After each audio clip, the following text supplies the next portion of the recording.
ৰাতিপুৱা লৰালৰিকৈ ঘৰৰ সকলো কাম বন কৰি টিফিন ভাত সকলো ৰেডি কৰি ল'ৰা দুটাকো স্কুললৈ পঠিয়াই এয়া মই যাবলৈ ওলালোঁ নিজৰ স্কুললৈ।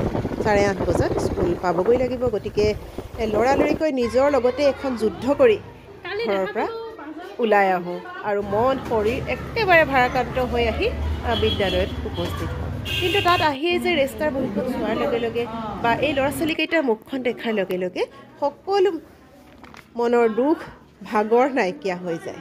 মাথো মনলৈ আহে নিজৰ দায়িত্ব কৰ্তব্যৰ কথা আৰু সিহঁতৰ লগত কটোৱা সময়খিনি মনটো একেবাৰে জীপাল কৰি তোলে। তেওঁলোকৰ ভাল বেয়া সকলো কথা, তেওঁলোকৰ মান অভিমান সকলোবিলাকে মনত ক্ৰিয়া কৰে আৰু আমি তেওঁলোকক পঢ়ুৱাবলৈ আহোঁ সঁচা, নিজৰ কিতাপৰ পাঠ্যপুথিৰ লগতে নিজৰ অভিজ্ঞতা বা জ্ঞানেৰে তেওঁলোকক শিক্ষিত কৰিব বিচাৰোঁ সঁচা, কিন্তু তেওঁলোকৰ পৰাও আমি বহুত কিবা কিবি পাওঁ, বহুত অভিজ্ঞতা পাওঁ, বহুত শিক্ষা পাওঁ, লগতে মনটো জীপাল কৰি থকা এটা আনন্দ পাওঁ যি কেতিয়াও মনটো ভাৰাক্ৰান্ত হ'বলৈ নিদিয়ে। তেওঁলোকৰ কটোৱা সময়খিনি বা তেওঁলোকৰ মান অভিমান, তেওঁলোকৰ ৰং ধেমালিৰ লগতে তেওঁলোকৰ চকুৰালিৰ লগত একেবাৰে নিজকে হেৰুৱাই পেলাওঁ। মাজে মাজে খং নুঠাও নহয়, কিন্তু কাৰণ যেতিয়া একেটা কথাকে বুজাই থাকোঁ, যদি প্ৰশ্নটো সুধো তেওঁলোকে উত্তৰ দিব নোৱাৰে, তেতিয়া কিন্তু তেওঁলোকক আমি কাণত ধৰাইও থৈ দিওঁ।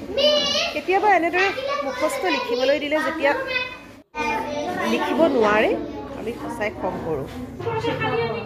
বহি চেক কৰোঁতে যেতিয়া বানানবিলাক ভুল কৰে খং উঠাৰ লগতে বৰ দুখো লাগে। নিজৰ ওপৰতো প্ৰশ্ন হয়, কিবা বুজাব পৰা নাই নেকি বাৰু সেইখিনি ক্ৰিয়াই মনত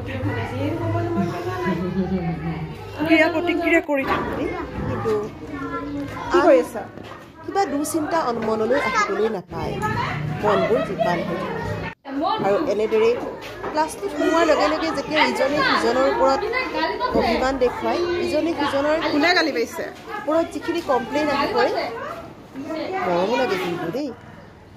আৰু এনেদৰেই সময়খিনি পাৰ কৰে আমি আকৌ ঘৰলৈ ঘূৰি আহোঁ, দিনটো মনটো সতেজ কৰি লৈ ঘৰৰ যুদ্ধখনৰ বাবে নিজক সাজু কৰোঁ। কাৰণ ৰাতিপুৱাই জানো ঘৰখন এনেকৈ এৰি থৈ যোৱা নাছিলোঁ। আকৌ আহি আকৌ একেই ভাগৰুৱা শৰীৰ কিন্তু প্ৰফুল্লিত মন, আকৌ আহি নিজৰ ঘৰৰ কামত লাগি যাওঁ, কাৰণ ল'ৰাকেইটাও স্কুলৰ পৰা আহি পাবৰ হ'ল আৰু এনেদৰেই আমাৰ 4 বাজি যায়।